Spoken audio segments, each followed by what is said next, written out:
स्वागत है आप सभी का एनडीटीवी मध्य प्रदेश छत्तीसगढ़ में। मैं आपके साथ अस्मिता दुबे और बुलेटिन की शुरुआत बड़ी खबर के साथ करेंगे, जहां मौसम में बदलाव देखने को मिल रहा है। मध्य प्रदेश और छत्तीसगढ़ दोनों ही राज्यों में बारिश का अलर्ट जारी किया गया है। आपको बताते चलें कि एमपी के 18 जिलों में गरज के साथ बारिश की संभावना जताई गई है, तो वहीं 4 जिलों में ओलावृष्टि और साथ ही साथ बिजली गिरने के साथ ही तेज हवाओं का रेड अलर्ट जारी किया गया। शहडोल में ओलावृष्टि से कश्मीर जैसा नजारा देखने को मिला है।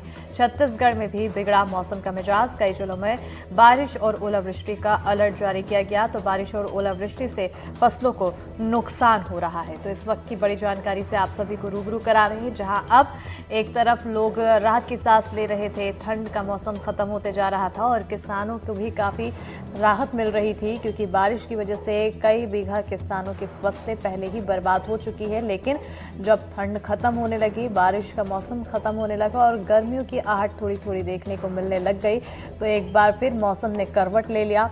मध्य प्रदेश छत्तीसगढ़ दोनों ही राज्यों में मौसम को लेकर बदलाव देखने को मिला है। बारिश का अलर्ट जारी किया गया है। मध्य प्रदेश के 18 जिलों में गरज के साथ बारिश की संभावना जताई गई है, तो 4 जिलों में ओलावृष्टि, वज्रपात और तेज हवाओं का रेड अलर्ट जारी किया गया है। इसके अलावा शहडोल में ओलावृष्टि से कश्मीर जैसा नजारा देखने को मिल रहा है। छत्तीसगढ़ में भी मौसम का मिजाज बदला है, कई जिलों में बारिश और ओलावृष्टि का अलर्ट जारी किया गया। बारिश और ओलावृष्टि से फसलों को नुकसान पहुंच रहा है।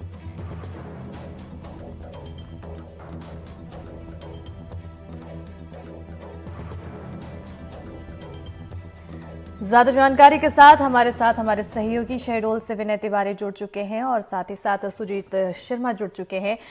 विनय, सबसे पहले आपकी ओर, बारिश एक बार फिर देखने को मिल रही है और मौसम में काफी बदलाव, कैसा मौसम?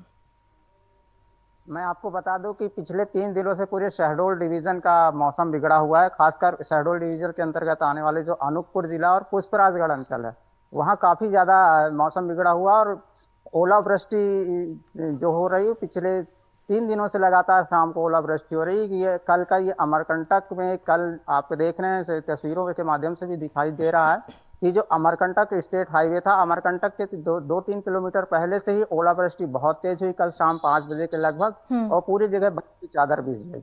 बिल्कुल, चारों तरफ बर्फ की चादर देखने को मिल रही है। हमारे साथ सुजीत भी जुड़े हुए हैं। सुजीत, आखिर कैसा मौसम का मिजाज?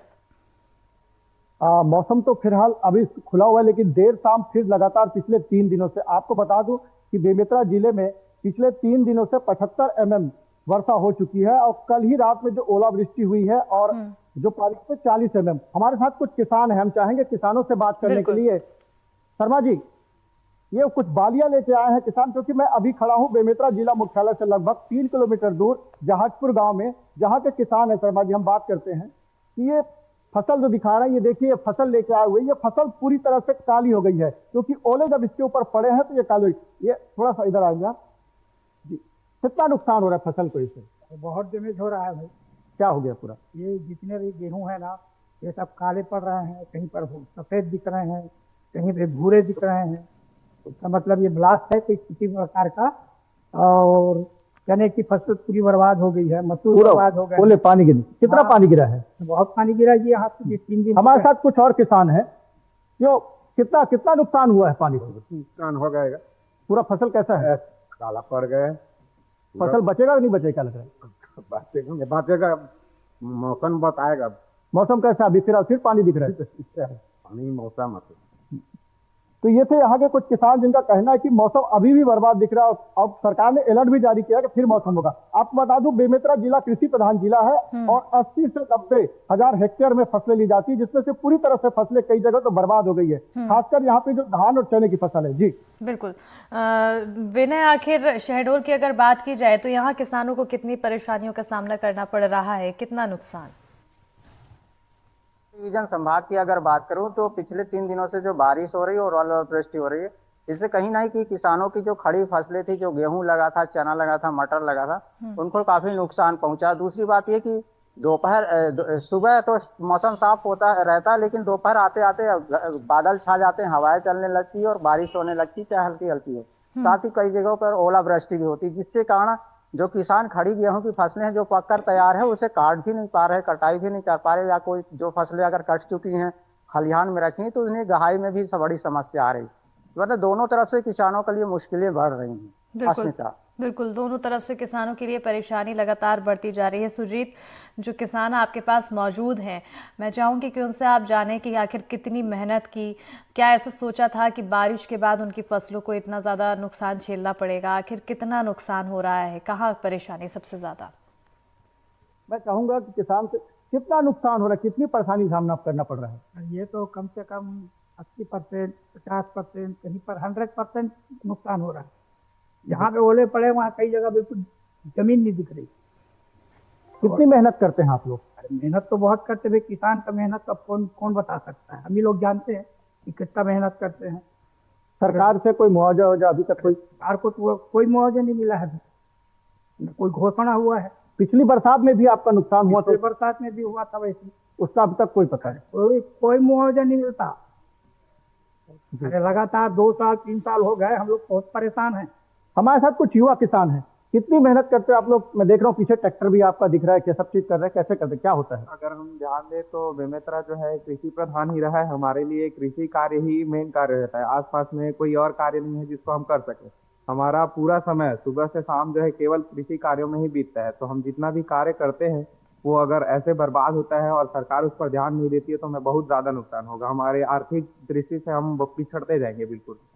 कहते हैं कि खेती जो है, किसानी जो फायदे का है, लेकिन युवा लोग आ रहे हैं, अब कैसे करें? क्या होगा जब ऐसा होगा स्थिति? तो क्या करेंगे, लेकिन ऐसे रहे तो कुछ युवा जो मोटिवेट होके आ रहे हैं निर्भर बनने के लिए कृषि क्षेत्रों में, वो हो सकता है कि पीछे पिछड़ जाएंगे और हमारा राज्य जो इसी तरह से पीछे चले जाते जाएगा।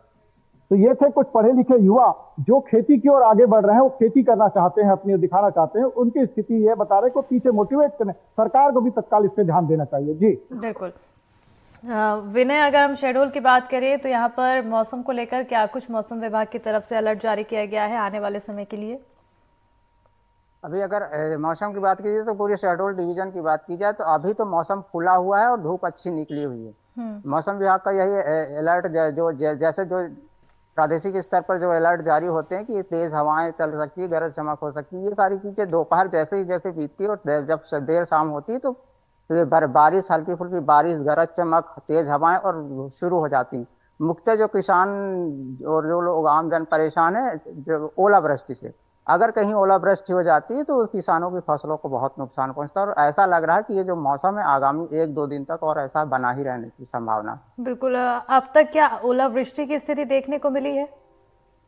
अभी अगर शहडोल जिले की बात की जाए तो ये जो मझगवान सेक्टर है वहां पर परसों ओलावृष्टि हुई थी और कई किसानों की जो फसलें थी उसमें प्रभावित हुई हैं। अगर शहडोल के संभाग के डिवीजन के पुष्पराजगढ़ जो अनूपपुर जिले में आता है तो सबसे ज्यादा जो ओलावृष्टि हुई पुष्पराजगढ़ अंचल में हुई है, जहां पर कई दर्जनों गांव में जो ओलावृष्टि होने से आपको तस्वीरों के माध्यम से आप स्वयं अपना दिखा रहे हैं कि पूरी बर्फ की चादर जमी हुई है और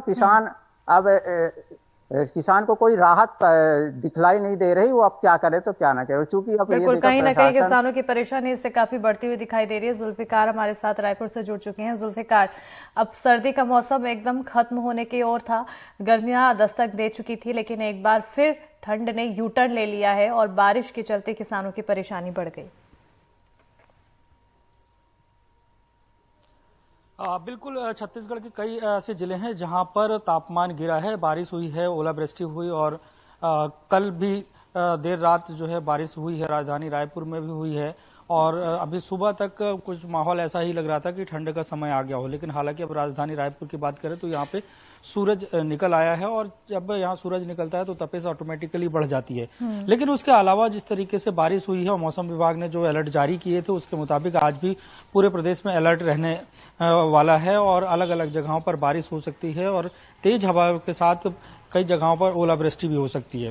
कल अगर देखें तो कांकेर में ऐसे हालात, कांकेर के नरहरपुर में जिस तरीके से ओलावृष्टि हुई और जो तस्वीरें सामने आई तो उससे ये साफ लगा कि कहीं ना कहीं ये मनाली और शिमला जैसी स्थितियां थी कि वहां पे सड़क में और खेतों में जो ओले हैं वो बिछ चुके थे और सफेद चादर जैसी ओढ़ ली हुई ऐसी स्थिति थी। तो ऐसी कई जगहों से ऐसी तस्वीरें आई।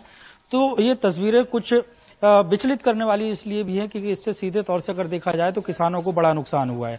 किसानों की धान की फसल को अगर छोड़ दिया जाए तो अगर किसानों ने कहीं पे अगर गेहूं लगाया है या फल सब्जियों की फसल ले रहे हैं तो उनके जैसे आम की फसल है तो आम की फसल जिनके आम के बगीचे हैं वो बुरी तरीके से प्रभावित हुए हैं। उसके अलावा जो तिवरा की फसल लेने वाले किसान हैं उनको इसका नुकसान हुआ है। सब्जी की फसल लेने वाले किसान हैं, तो उनको अब इस बात को लेकर आकलन अभी फिलहाल नहीं हुआ, लेकिन छत्तीसगढ़ के मुख्यमंत्री विष्णुदेव साय ने कल ही अधिकारियों को निर्देशित कर दिया था कि बेमौसम बारिश से जिस का जो आकलन किया जाए, किसानों को क्या नुकसान हुआ है, और नुकसान का आकलन करने के बाद सरकार इस पर कुछ न कुछ फैसला लेगी। लेकिन फिलहाल अगले 24 घंटे तक भी ऑरेंज अलर्ट की स्थिति है और छत्तीसगढ़ के अलग अलग जिलों में जो बारिश है, ओलावृष्टि है, तेज हवाएं फिर से चल सकती हैं। बिल्कुल, तेज हवाएं, ओलावृष्टि और बारिश का दौर देखने को मिल सकता है और ऐसे में किसानों के दिल की धड़कनें और भी ज्यादा तेज होती जा रही हैं। और सुजीत, क्योंकि आपके आसपास किसान लगातार मौजूद हैं,